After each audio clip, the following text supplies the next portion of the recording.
Good morning, Farouk here from Disqualified Dads, representing the plight of disqualified dads, mums, uncles, aunts, grandparents, nephews, nieces, cousins, the whole family unit. Now let's jump straight into it. I'm going to try and build on yesterday's video. Boy meets girl, families meet families, everyone's gelling, everyone feels goosebumps and butterflies, and you know, they can see Bollywood movie, they can see dancing, they can see Dilwale Dulhania, all this in their head, yeah? It's all going smoothly, very nice, very happy. Now let's move on from that. You've gone back, second, third meeting. It is a positive sign, it's headed towards a marriage. You know, families are getting to know each other. Conversations are a little bit less awkward. Now let me tell you how some conversations happen and how things sometimes maybe get awkward. And remember, this is a good thing. Families are gelling, and if families are gelling, it'll cause you less problems later on in life as you're the couple. If families get along, less friction for the couple, less pressure on the couple, less arguments. So moving on, you're 3, 4, 5 months in, it's getting close to the wedding date, you're discussing marriage plans and strategies and who's doing what and X, Y, and Z. So what happens normally, the boy then on his own starts to go to the girl's house to see her, or maybe they meet outside in private, who knows, but obviously at some point he may go around for dinner on his own just to spend time with his fiance, effectively getting to know the family. Now at this stage you are on your own. What happens in the community, because certain conversations the adults find awkward themselves, remember they're learning on the job as well.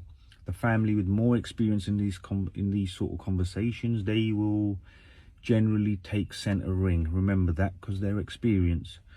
Unless the other family is very hard and sort of ghetto and they're not going to be pushed around. But you got to understand, this is all very subconscious and indirect, some of this language.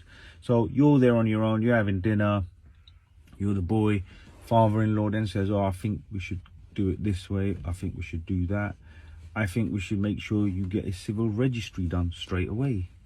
Now, this is a red flag that you need to look out for. And this goes for either or boy or girl. It doesn't really matter, but more so the boy, I would say, because if you do a civil registry, other than just a religious ceremony, for example, just get the imam around your house, you do a nikah, or get the pandit round, or the man from the Gurdwara, whatever religion you're from, unless you just do a purely a religious ceremony, you will be doing a civil. If the mosque, Gurdwara, or the mandir is tied in with the local council, that certificate will be classed as then a civil marriage, civil registry.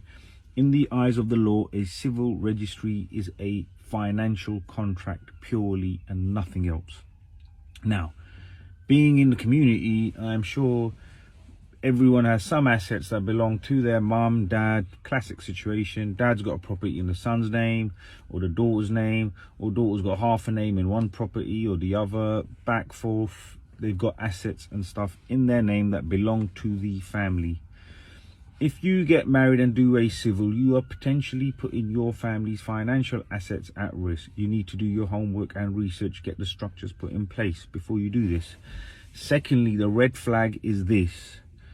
If the father-in-law starts slipping into the conversation, and like I said, it may just slip in under your guard because it's over dinner, it's a polite chit-chat, he gets it in there saying, I think you should do a civil. It's a very normal conversation, and this is a father, potentially 9 out of 10 times, like I said, it can go for either or. If the girl's got assets and say the guy side are pushing for civil, then obviously you need to protect yourself. Same goes for you, boy or girl, goes for both sides, yeah? But generally the problem is, if you're a boy and you got assets in your name, you get a civil done, father-in-law is looking for financial security and an insurance and a guarantee for his daughter. That is why he's pushing it, and that's the red flag there. He's pushing his agenda, which is understandable. But the problem with that is that guarantee and insurance only guarantees him and his party. Look at this as a business deal. Once you do a civil financial contract, this is now just a business deal. If it's a few years in, you got kids, chances are he's now secured his daughter properly, financially and sort of emotionally with the children. You'll be going down the road, and that is the true hard fact. So you need to understand that. And if that conversation comes up, you need to stand your ground. Say, no, I will not do it. Not until I am ready. Not until we are ready as a couple. And if he wants insurances and guarantees, tell him. And you could be the boy or girl, doesn't matter. If the father-in-law is asking for, or the mother-in-law are demanding insurances and guarantees, tell him to go get a insurance policy. Tell him to potentially best policy, best guarantees. Don't get married. Don't get your child married. Keep him at home, put him on your head and walk around with him till you retire, till you die.